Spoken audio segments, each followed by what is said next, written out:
Assalamualaikum warahmatullahi wabarakatuh. Perkenalkan, saya dari kelompok 6. Saya dan teman-teman saya akan mempresentasikan tentang awal perkembangan statistik. Anggota kelompok kami antara lain saya sendiri, Muhammad Rehan Putra Kusuma, lalu ada Sri Nina Nurdin, yang terakhir ada Tria Ayu Cahyanti. Yang pertama adalah pendahuluan. Singkatnya, statistika adalah ilmu yang berkaitan dengan data. Ini adalah ilmu yang mempelajari bagaimana merencanakan, mengumpulkan, menganalisis, menginterpretasi, dan mempresentasikan data. Statistik dan statistika adalah istilah yang berbeda.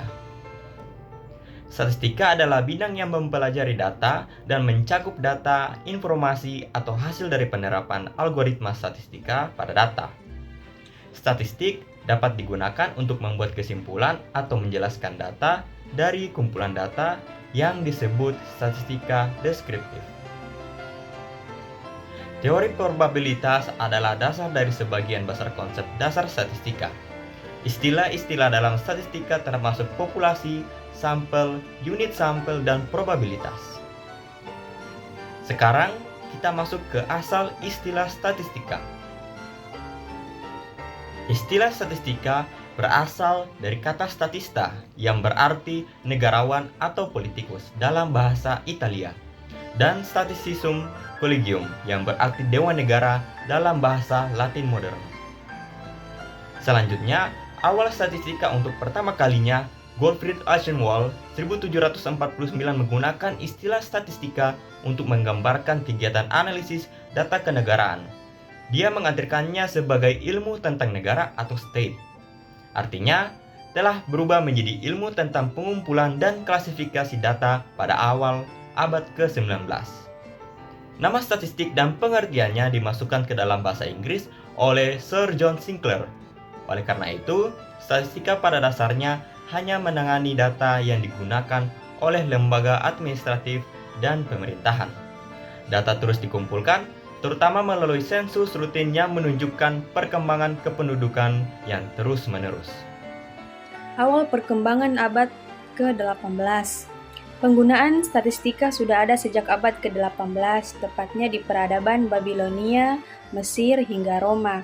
Kala itu, statistika digunakan untuk mencatat nama, usia, jenis kelamin, pekerjaan, dan jumlah anggota keluarga yang ada.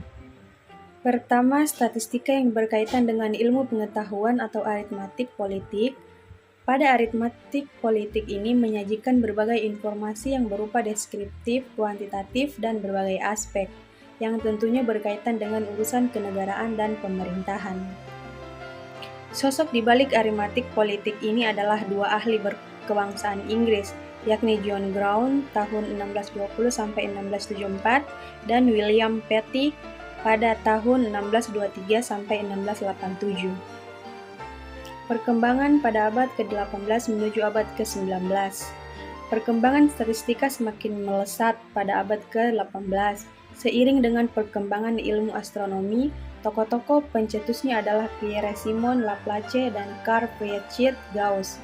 Adanya metode jumlah kuadrat terkecil itu merupakan pemikiran dari Gauss. Setelah itu, Belgia Adolphe Quetelet pun mengembangkan penerapan statistika dalam beberapa disiplin ilmu, yakni biologi, kedokteran, dan sosiologi. Pada abad ke-19, statistika berkembang dengan adanya teori statistika dari para ahli matematika. Di antaranya adalah Francis Galton yang merupakan paman dari Charles Darwin, berhasil mengembangkan ilmu biostatistika untuk biometrika dan genetika modern. Perkembangan di abad ke-19 dan ke-20. Selama abad ke-19 dan awal abad ke-20, statistika mulai banyak menggunakan bidang, terutama peluang. Pada paruh kedua abad ke-19 dan awal abad ke-20, Ronald Fisher, Carl Pearson, dan William Shirley Gosset mengembangkan cabang statistika yang sangat luas digunakan untuk mendukung metode ilmiah pada saat ini. Pengaruhnya. Dalam metodologinya, statistika memiliki pengaruh yang signifikan terhadap bidang ekonomi, biologi, dan bidang terapi, serta psikologi. Ini menciptakan bidang baru seperti psikometrika, ekonometrika, biometrika atau biostatistika, dan sebagainya. Perkembangan penyajian data pada tahun 1800-an, penemuan sebaran kurva normal memungkinkan penggunaan grafik untuk menyajikan data, seperti histogram. Florence Nightingale 1820-1920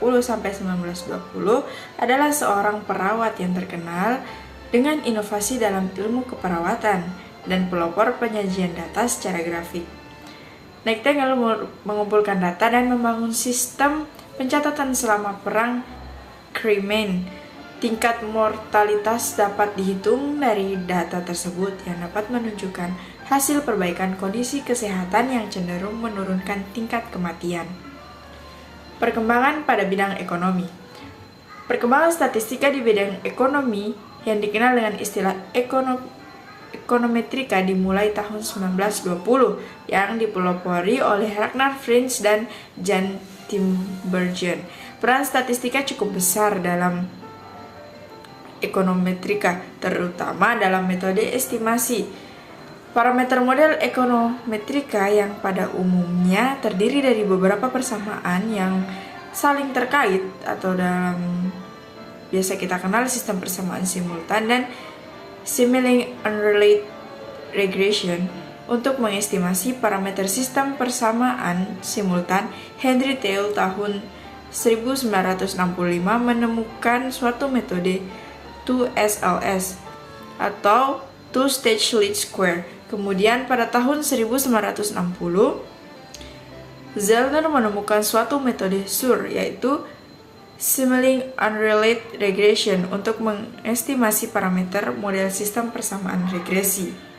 Selanjutnya, Theil bersama Zellner menemukan metode 3SLS atau Three-Stage Least Square untuk mengestimasi sistem persamaan simultan yang pada prinsipnya merupakan integrasi antara mode 2SLS dengan metode SUR. Kemudian beberapa tokoh statistika. Yang pertama adalah Carl Pearson yang menjadi kontributor utama perkembangan awal statistika hingga sebagai disiplin ilmu tersendiri. Ia mendirikan Departemen Statistika Terapan di Universitas College London pada tahun 1911, yang mana merupakan jurusan statistika pertama kali untuk tingkat universitas di dunia. Contoh kontribusinya adalah koefisien korelasi, metode moment, sistem Pearson pada kurva kontinu, chi-distance, p-value, teori tes hipotesis, dan teori statistik keputusan, Pearson chi-square test, dan principal component analysis. Yang kedua adalah Sir Ronald Eimer Fisher, adalah pemberi landasan bagi banyak aspek dalam statistika modern, khususnya di bidang statistika inferensi, yang mempelajari teori estimasi dan uji hipotesis. Beberapa sumbangan Fisher pada dunia statistik adalah prinsip desain eksperimen maksimum, likelihood, sufficiency, ancillarity, discriminator linear Fisher, dan Fisher information. Baik, untuk kesimpulannya, statistika adalah ilmu yang berkaitan dengan data. Statistik membuat kesimpulan atau menjelaskan data dari kumpulan data. Teori probabilitas adalah dasar dari sebagian besar konsep dasar statistika. Sekian presentasi dari kelompok 6. Jikalau ada kesalahan kami mohon maaf. Kelompok 6 pamit undur diri. Sekian, terima kasih. Wassalamualaikum warahmatullahi wabarakatuh.